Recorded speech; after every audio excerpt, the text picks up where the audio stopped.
The mist is continuing to be out there today. They say it's actually supposed to rain tomorrow. I guess we'll see. And what's going on today? First I read this one. It says drone warning. I'm like, what's going on now? Apparently it had something to do with just warning people about flying near things like power lines. It says Energy Safe Victoria is calling on Victorians to ensure they keep drones and cranes clear of power lines.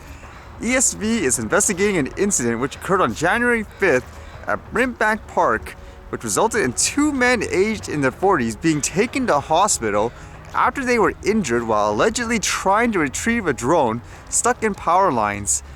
I've often seen videos like that where people try retrieving the drone with some kind of, I guess, metal pole, and the next thing you know, a big jolt of electricity. Makes you wonder, in those cases, would you actually just phone things like, I don't know, the fire department or something like that to retrieve it for you instead of, I guess, risking your life? And I thought this was interesting in terms of police using drones. I know this Chula Vista has been on the news a lot for using things, for example, like FPV drones. But how about people being afraid of, I guess, the data being sent back to the Communist Party? This one says, Chula Vista's use of Chinese drones raises alarms. The Chula Vista Police Department is deploying Chinese-made surveillance drones the Pentagon has said are a potential risk to national security. This assertion came last July regarding drones produced by Chinese manufacturer DJI. 8 of the 10 Chula Vista police drones are made by DJI, according to the city's website. Chula Vista in recent years has made use of drones and other surveillance technology central to its police work. City leaders insist these tools do not jeopardize the privacy of their law-abiding residents. Privacy and civil liberties experts argue that the facts say otherwise. When a product is so bad for privacy that even the Pentagon is refusing to use it, I think that should be raising alarm bells, said Albert Fox-Kahn, executive director of the New York-based Surveillance Technology Oversight Project. And this was the interesting part, I thought. While it's true every company in China has to give their information up, I guess, to the Communist Party if they ask for it, I've never actually seen any specific examples of, say, someone flying the drone and then they have an actual report saying, aha, there you go, they're taking your information. This one here says, technology experts say it starts with the fact that DJI can still access a drone software even after it's been sold. Lewis says, just like a cell phone carrier has to access customer data, DJI and by extension, the Chinese government could view the drone footage remotely by tapping into the software when it's being updated. And apparently DJI commented on it, but the statement here says DJI drones, controllers, and apps are built to be used entirely offline, with no internet connection required, eliminating any possibility of data leakage. DJI does not have the ability to access customer data such as photos, videos, and flight logs unless customers explicitly agree to share it with us. I think with that thought, I still wonder personally, just in general. For example, I know their study before, they were more along the lines of their enterprise, I think, solutions, where they had stripped down solutions and all that.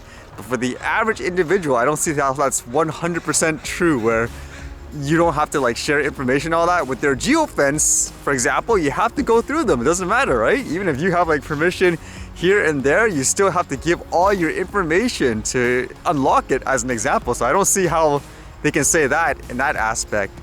Now, whether or not this is one of those cases like they say, well, even your smartphone and so forth, doesn't matter what country you're in, you're always being, quote, I guess, spied on, as they say. That could be true, like overall, but in general, yeah, like there, I don't see how they can say in that aspect, like everything's private, you never have to give any of your information or anything like that. You could argue, for example, well, technically it's true, you don't have to give it to them, just don't fly it. If they determine for whatever reason their geo software blocks you from flying, I don't think that's really practical in terms of an argument in that sense. Now, whether or not, again, it's extremely concerning, whether you shouldn't use it in general, I guess that's up for debate.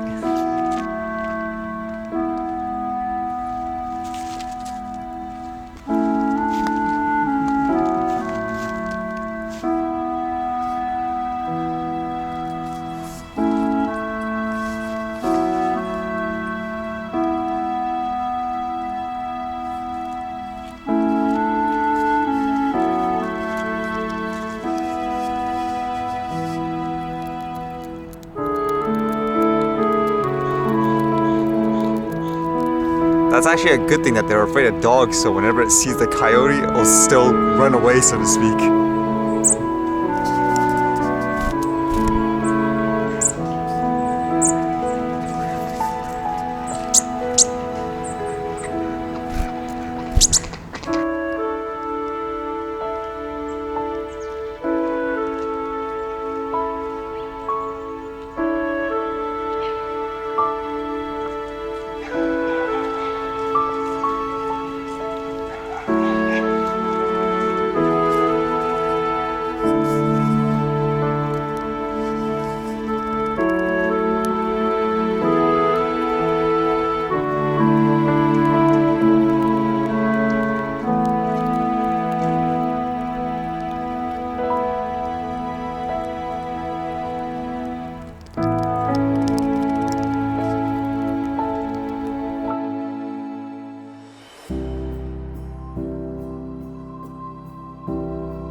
Alright, see you guys later.